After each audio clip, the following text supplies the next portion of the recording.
అందరికీ నమస్కారం. Welcome to Big TV. ఎన్నో ఆధ్యాత్మిక ప్రశ్నలకు సమాధానం చెప్పడానికి ఇప్పుడు మనతో పాటు ఆధ్యాత్మిక గురువులు, జ్యోతిష్య పండితులు బ్రహ్మశ్రీ కిరణ్ శర్మ గురుగారు మనతో పాటు ఉన్నారు. వారితో మాట్లాడతాం.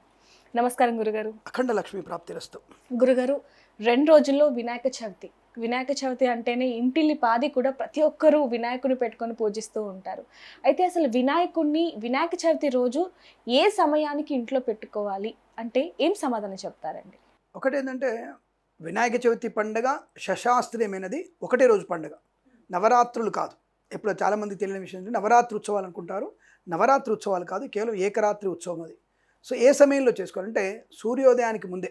పూజలు అనేవి ఎప్పుడైనా సరే సూర్యుని మనం మేల్కోలు తప్ప సూర్యుడు మనల్ని మేల్కోలు అంటే మనల్ని మేల్కొలు పాడొద్దు ఆయన. మనం ఆయనకి మేల్కొలుపు చేయాలి. అంటే సూర్యుడు రాకముందే మనం లేచి పొద్దున్న సమయంలో చేసుకోవడం. అయితే కొంతమంది అంటే బుధవారం కదా మనకి దుర్ముహూర్త వర్జాలు చూసుకోండి అంటే ఇంట్లో ఆడవాళ్ళు ఉంటారు కదా, వాళ్ళు స్నానాలు చేయాలి, హడావుడి ఉంటుంది. సో ఇవన్నిటిని మనం చేసుకోవాలంటే 8 నుంచి 10 మధ్యలో కనీసం ఆ సమయంలో మనం వినాయకుడి ఇంట్లో పూజ చేసుకుంటే 8 to 10 వరకు మనం పూజ చేసుకోగలిగితే చాలా అద్భుతమైనటువంటి ప్రయోజనం ఉంటుంది అన్న విషయాన్ని గుర్తుపెట్టుకోండి. అంటే సో ఉదయం సమయంలో 8 to 10 మీకు చాలా మంచిది. ఇక మండపాలలో వచ్చేటువంటి పూజ అనేది చాలామంది సూర్యాస్తమైన తర్వాత మొదలు పెడతారు. 5ంటికి ప్రారంభం చేసుకుంటే చాలా మంచిది. అది ప్రదోషకాలం అంటారు దాన్ని. 5-5:30కి స్టార్ట్ చేసుకోవచ్చు. కానీ గురుగారు, చాలా మంది కూడా మిట్ట మధ్యాహ్నం కూర్చోపెడుతూ ఉంటారు వినాయకుడిని, లేదా రాత్రి సమయంలో మండపాల్లో కూడా రాత్రి 8, 9, 10 గంటల మధ్యలో కొంతమంది నిలబెడుతూ ఉంటారు. ఆ సమయంలో నిలబెడితే ఏమన్నా దోషాలు కానీ ఏమన్నా వచ్చే అనర్థాలు ఏమన్నా వచ్చే? అలా ఏం లేదమ్మా. ఇక్కడ కూడా అలా మీరు అంటే ఈ 8-10 మధ్యలో పెట్టుకోవడం వల్ల దోషం. కానీ మీరు అన్నట్టు ఇళ్లలోగా మాత్రం మధ్యాహ్నం పెట్టుకునేటువంటి వినాయకుడికి దోషమే ఉంటుంది. అది ప్రదోషకాలం కాదు, ఇటు ప్రాతకాలం కాదు, అది అపరాహ్నం అంటారు దాన్ని. అపరాహ్న సమయంలో దేవుడిని పెట్టుకొని మీరు పూజ చేసుకోవద్దు. ఎట్టి పరిస్థితి పనికిరాదు. ఇంట్లో సాయంత్రం పూజ అసలు పనికిరాదు. సాయంత్రం పూజ వేరు, అంటే ఉదయం పూజ చేసుకుని సాయంత్రం చేయడం వేరు, అది రెండోసారి పూజ. కానీ తొలి పూజనే సాయంత్రం చేస్తాను అంటే సాయంత్రం వరకు ఉపవాసం ఉండవుగా. కాబట్టి సాయంత్రం అనేది పూజ పనికిరాదు ఇళ్లలో. ఉదయం మాత్రమే పూజ పనికి వస్తుంది. మంటపంలోకి వచ్చేసరికి అసలు మంటప పూజలు ఎక్కడివి? బయట వీధిలో పూజలు ఏం లేవు. గణపతికి ఎక్కడ శాస్త్రాలు చెప్పబడలా. అది లోకమాన్య బాలగంగాధర తిలక్ గారు అనుసరించినటువంటి ఒక పద్ధతి. స్వాతంత్ర్య సమరంలో అందరూ సమావేశాలు కావడానికి 9 రోజులు పూజ పెట్టుకోండి ఆయన. దాన్ని వీధిలో మనం పెట్టుకుంటాం, మాకు వీధిలో పూజ ఉంటుందని చెప్పేసి ఆయన అలా పెట్టి, అది మనకి ధర్మశాస్త్రంలో లేకపోయినా అంటే పద్ధతి ప్రకారం ఉంది కాబట్టి, పద్ధతి ప్రకారం ఉంది, సంప్రదాయంగా ఉందిగా. అంటే సంప్రదాయంలో కూడా ఉంది. అంటే అందరూ మంచి పని చేస్తారు, భజన చేస్తున్నారు, ప్రసాదాలు పంచుతారు, అందరూ దేవుడిని స్తుతిస్తున్నారు, వైబ్రేషన్స్ బాగా ఉన్నాయి. సో ఈ రకమైనటువంటి కల్చర్ని మెయింటైన్ చేస్తున్నప్పుడు తప్పకుండా మనం అనుకూలంగా దాన్ని మలుచుకున్నాం కాబట్టి అది చేయవచ్చు. దానికి రాత్రి 7, 8, 9, 10 అనేది దాని దోషం ఏం కాదు, తప్పకుండా పెట్టుకోవచ్చు. కానీ మరి అర్ధరాత్రి అనేది కరెక్ట్ కదా. ఆయన పడుకునే సమయంలో పౌళింపు సేవలు ఆయన్ని సుప్రభాత సేవ చేస్తే తప్పు. కానీ మీరు సాయంత్రం 9, 10 వరకు మీరు పెట్టుకోవడం మంచిది, దానికి ఎటువంటి ఇబ్బంది లేదు. గురుగారు, వినాయక చవితి అంటేనే పాలవెల్లి. ప్రతి ఒక్కరు కూడా పాలవెల్లి కడుతూ ఉంటారు. కొంతమంది కట్టని వాళ్ళు కూడా ఉంటారు, అలా కట్టచ్చు అంటారు. పాలవెల్లి ఎందుకు కడతామంటే అందంగా అలంకరించడానికి, అంతే తప్ప ఆ పాలవెల్లికి ఆయనకి ఎటువంటి పూజకి సంబంధం లేదు. ఆయనకి అందంగా అలంకరించింది. రెండవది, పాలవెల్లి ఎందుకు కడతారంటే ఒక పందిరి కింద ఆయన గజముఖం కదా, ఏడుగు ముఖం కదా, ఆ తొండానికి అనుకూలంగా పళ్ళు అందాలనే భావనతో 2 పళ్ళని 4 మన కంకులు ఉంటాయి. మనకి జొన్న కంకులు, అలాగే మొక్కజొన్న కంకులు, సజ్జ కంకులు, పళ్ళు, సీతాఫలాలు, ఆకులు అన్నీ కూడా కడతారు దానికి. అంటే ఏనుగు కాబట్టి తొందరగా అంది తీసుకోవడానికి. అంటే ఒక పద్ధతి చూడండి, ఎంత చిన్నపిల్లవాడికి అమ్మ పెట్టేటువంటి పద్ధతి అది. అలా ఈజీగా అందడానికి కోసం పాలవెల్లి కట్టితే పాలవెల్లికి అన్ని వేలాడదీయడం అనేది కేవలం భగవంతుడికి తొందరగా నైవేద్యం స్వీకరించడానికి అన్న భావం తప్ప పాలవెల్లికి శాస్త్రంలో అంటే ఎటువంటి సంబంధమే లేదు.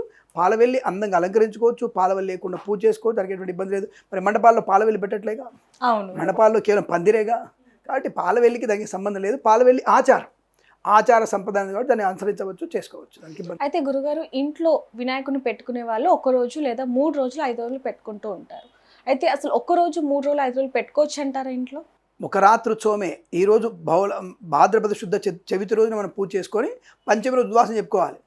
కొంతమందికి 2వ రోజు మంగళవారం వచ్చింది, 2వ రోజు శుక్రవారం వచ్చిందన్న భావన కొంతమందికి ఉంటే వాళ్ళు 3వ రోజు తీసుకునేవాళ్ళు తప్ప, ఎట్టి పరిస్థితుల్లో ఆ రోజు పూజ చేసి, ఆ రోజు సాయంత్రం మళ్ళీ పూజ చేసి స్వామివారి కథ చెప్పుకొని, అంటే వినాయక ఉత్పత్తి కథను చెప్పుకొని ఆ మర్నాడు ఉద్వాసన చెప్పుకునేటువంటి కార్యక్రమం తప్ప ఇది 9 రోజులు 3 రోజులు అలాంటిది ఏం లేదు. ఉంచడం వల్ల తప్పు లేదు, అసలు శాస్త్రంలో ఉంచమని చెప్పలేదు.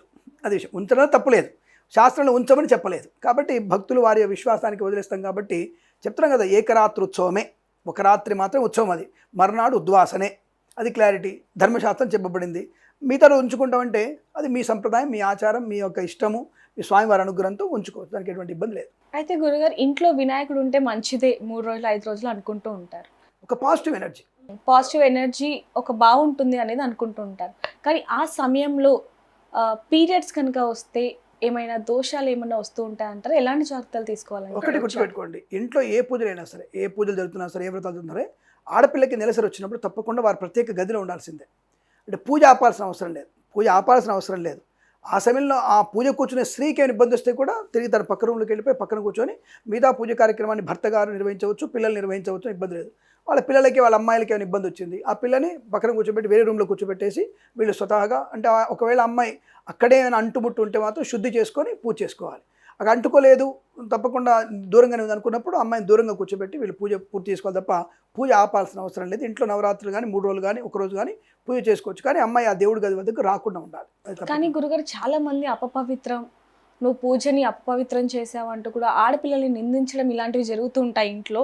ఇంకా ఆ తర్వాత పూజని కూడా చెయ్యరు, మధ్యలోని పూజని ఆపేస్తారు.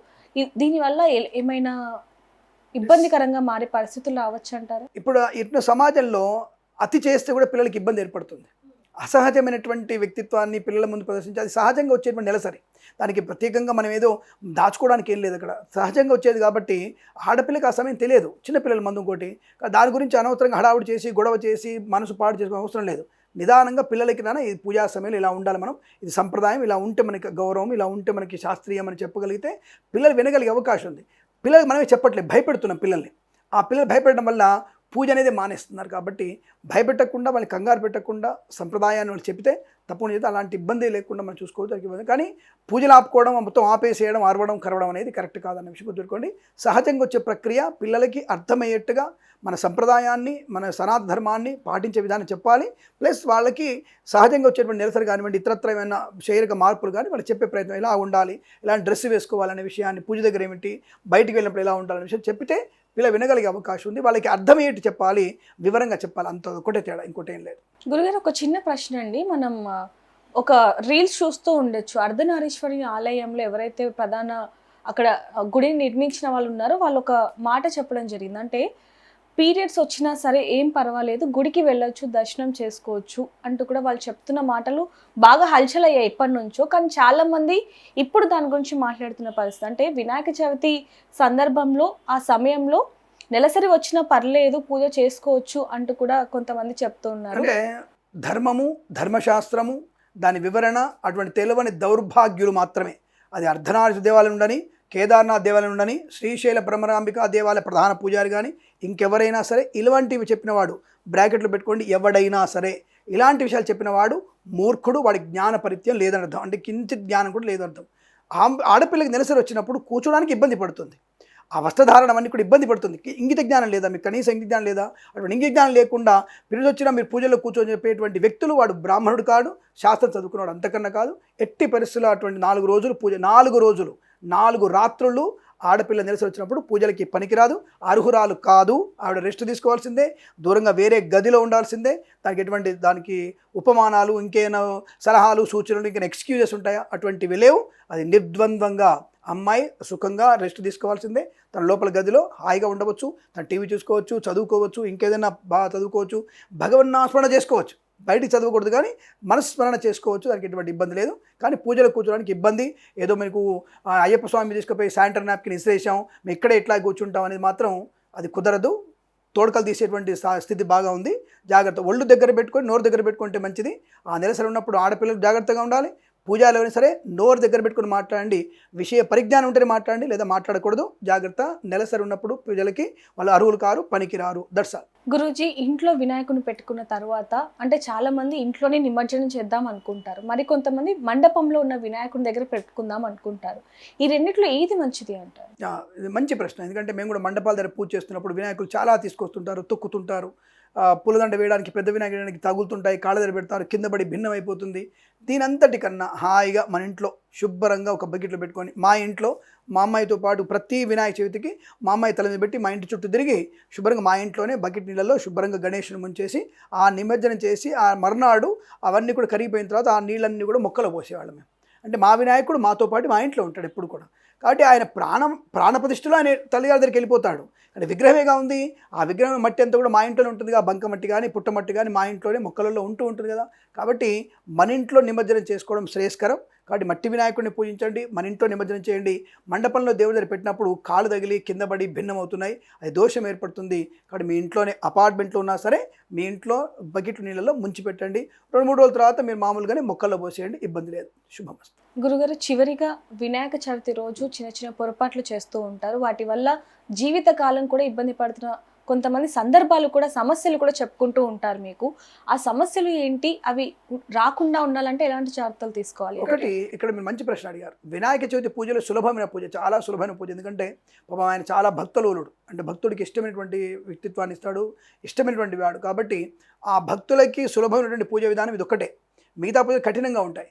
రేపు వచ్చేటువంటి శరన్నవరాత్రి ఉత్సవాలు ఉంటాయి శాస్త్రీయ మతులు, చాలా నిక్కచ్చిక పద్ధతిగా ఉంటుంది. కించిత్ తేడా వచ్చిన అమ్మవారి రివర్స్లో కొట్టేస్తారు, దెబ్బ బాగా కొడుతుంది అమ్మవారు, అది ప్రత్యక్షంగా ఎంబడే ఉంటుంది. అది ఈ వినాయకుడి దగ్గర మాత్రం ఆయన పాపం ఏమనుకోడు, సర్లే ఒక మొక్కజొన్న లేకపోయాం అనుకోడు, టెంకాయ లేకపోయాం అనుకోడు. ఏదన్నా ఒకటి ఆయనకి అరటిపండో వెలగపండో లేదా మామిడి మండనో, లేదంటే చూతపత్రం అంటే చూతం అంటే మామిడి మండనో, లేకపోతే బిల్వపత్రం ఏదో ఒక పత్రం పెట్టినా సంతోషపడతాడు. లేదంటే ఇంత వెలగపండు, ఇంత అరటిపండు, చిన్న అరటిపండు ముక్క పెట్టినా సంతోషపడతాడు. దొరకో చెరుకు ముక్క పెట్టినా సంతోషపడతాడు. అది లేకపోతే చప్పిడి మోదకాలు కింద బియ్యపిండి నీళ్ళు కలిపి ఉండ్రాలు చేసానికి ఇస్తే అది కూడా తిని ఇష్టపడతాడు. అటువంటి సులభమైనటువంటి దేవుడు, భక్తుల్ని ఎప్పుడు కాపాడేవాడు. కాబట్టి ఆయనకి పాపం ఎంత నిష్ఠాగరిష్టమైన పూజలు అక్కర్లా, జాగ్రత్తగా పూజ చేస్తాడు. అంటే పూజ అనేది జాగ్రత్త, సంప్రదాయాన్ని భిన్నంగా చేయకూడదు. షోడశోపచార పూజ చేసుకునే ప్రయత్నం చేయాలి. ఇక్కడ మీరు అడిగిన ప్రశ్న, ఈ శోభాయాత్ర చేస్తుంటారు మనవాళ్ళు. ఈ శోభాయాత్రలు చేసేటువంటి అనైతికమైన పనులు మీకు ప్రమాదాన్ని కలిగిస్తాయి. మంటపాల దగ్గర చేసేటువంటి ఆటలు, పేకాటలు, తంబాకులు తినడం, పానపరాగులు తినడం, మద్యపానం చేయడం, ఇతర అనేక రకమైన పిచ్చి ఆటలను ఆడుకోవడం, దానివల్ల సమాజాన్ని నాశనం చేసే విధం, బెట్టింగులు ఆడడం, ఇవన్నీ కూడా దేవుడి దగ్గర చేస్తే మీకు ప్రమాదం ఖచ్చితంగా ఉంటుంది. శోభాయాత్ర రోజు మీరు ఎవరైతే మద్యపానం తీసుకున్నారో వాళ్ళందరికీ కూడా ప్రమాదం తప్పడానికి అవకాశం ఉండదు, ప్రమాదం జరుగుతుంది. కాబట్టి దేవుడి దగ్గర ఎప్పుడు ఇటువంటి ఆటలు ఆడద్దు. ఒక 50 ఏళ్ల క్రితం ఇటువంటివి లేవు. కోలాటాలు ఆడుతూ సరదాగా వెళ్తున్నారు. ఇప్పుడు మద్యపానం చేసి వాడు తీర్మార్ అంటాడు, 10 మార్ అంటాడు, 15 మార్ అంటాడు. ఆ మారేందో వీడు ఎగురుతుంటే వాడు గుండె ఆగిపోకేమొద్దమ్మా. ఈ మధ్య కార్డియాక్ అటాక్ చాలా ఎక్కువ అవుతుంది. కాబట్టి అనవసరంగా ఇటువంటి ప్రమాదాలు తెచ్చుకొని ఇంట్లో కడుపు కోత మిగిల్చే ప్రయత్నం చేయకండి, మద్యపానం చేయకండి. అతిగా ఎగరక్కర్లేదు, ఎగరాలి, మంచి సంతోషం స్వామివారిని శోభాయాత్ర చేయాలి. ఒక కోలాటం, ఒక నిదానమైనటువంటి పదాలు, అంటే పాదాలు చాలా అడుగులు తడబడుతకుండా మంచిగా నాట్యం చేయాలి తప్ప ఇష్టం వచ్చినట్టుగా డేడ్ అని చెప్పి ఢమఢమడమ కొట్టుకుంటా డ్యాన్స్లు ఏంటో దానికి ఒక అర్థం లేదు. కింద పడడం, దొర్లడం, చేతులు బొక్కులు పోతాయి, అసలు అటువంటి ఆటలు ఎక్కడ లేవు. జాగ్రత్తగా ఒక కోలాటం లాంటిది, ఒక చప్పట్లు కొట్టుకుంటూ ఒక సరదాగా పాటలు పాడుకుంటూ వెళ్ళేటువంటి సంప్రదాయం తప్ప ఇష్టం వచ్చినట్టుగా మీరు చేసేటువంటి పైకృతికమైనటువంటి ఆటలు పాటలు అనేవి లేవు.